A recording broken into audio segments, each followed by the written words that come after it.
I'm I-Team investigator Adam Walser. We previously reported how a woman who lives in this neighborhood was thrown in jail for 7 days over HOA violations. Now we're hearing from other neighbors who say they faced fines, legal fees, and even foreclosure over violating HOA rules. Our president lives here, and then this young lady's on the board. Shauna Cruz Munoz says the Creekview HOA, where she owns a home, has lots of rules about everything from putting away trash cans to maintaining lawns. This is some tall grass there. Yes. The HOA board hired a property manager, Ron Trowbridge of the Trowbridge Company, and a law firm, Frischia and Ross, to implement 67 pages of covenants, conditions, and restrictions. Neighbors say Trowbridge aggressively enforced those rules. He would ride through here really slow in his truck. He had his clipboard on his lap, and if he was going to write you up, he'll stop right there in front of your house. We got a violation on a Sunday for having a toy wagon outside. This is what they were showing in court, like pictures. Yeah. Irena Green received notices for dead grass, dents in her garage door, a dirty mailbox, and having a commercial van. The HOA sued her, and she was arrested for failing to show up for a court hearing to prove she corrected the violations. There was no bond, so I couldn't even go home to my family.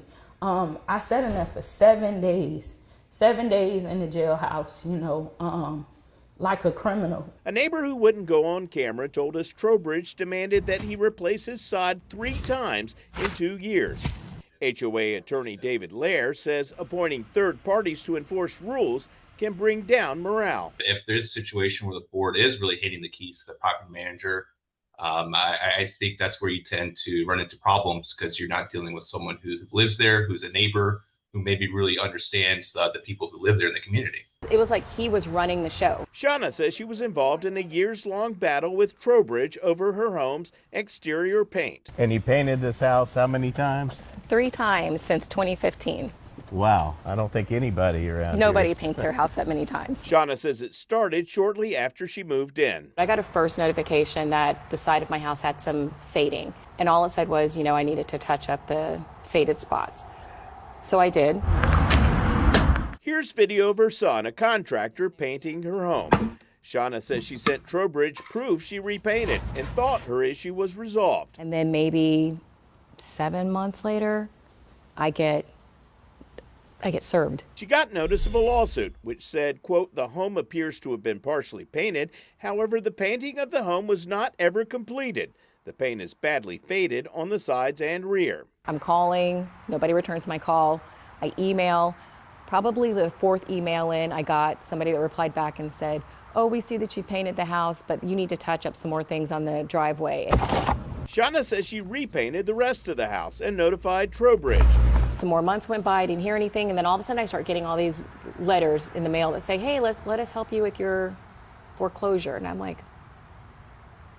foreclosure? I call my bank, they're like, nope, we don't have anything. And I'm like, what is it? Can't possibly understand. Find out it's the HOA. They had put a lien on my house. And you didn't know? I didn't know anything about it. She emailed Trowbridge and he responded, quote, we know nothing of a message or foreclosure. A lawsuit has been filed against you by the HOA. You should respond as instructed in the lawsuit. Your communication regarding this matter must be with the attorney, not the HOA office.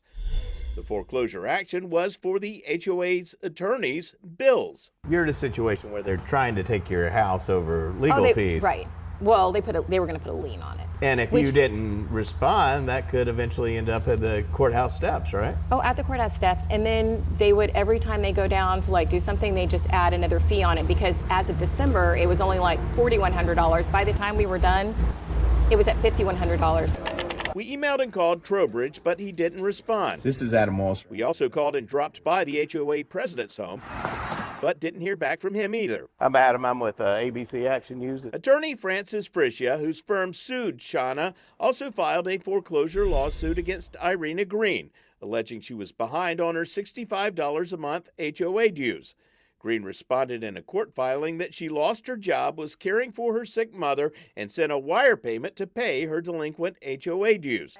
Green said she tried to pay the rest of her $780 a year dues, but couldn't. My 3rd year, they locked me out of the account, and I was reaching out to them. And if you contact Trowbridge, the company, they always send you straight to the answer machine, the voicemail. A court filing in February showed she owed $12,295.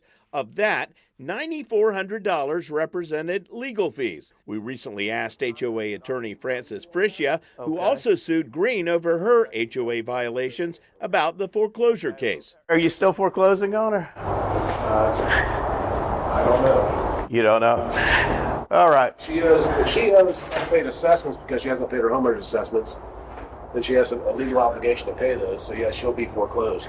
A lot of those, I think, were legal fees involving this case, were they not? Or Don't know. you don't know? Thank you, sir. He later wrote in an email, quote, "The fees and costs awarded in the enforcement action are not a part of the assessment foreclosure suit."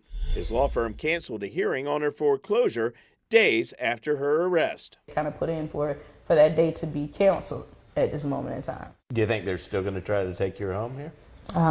I'm not sure. Green owes at least $3,300 in additional legal fees for that HOA case.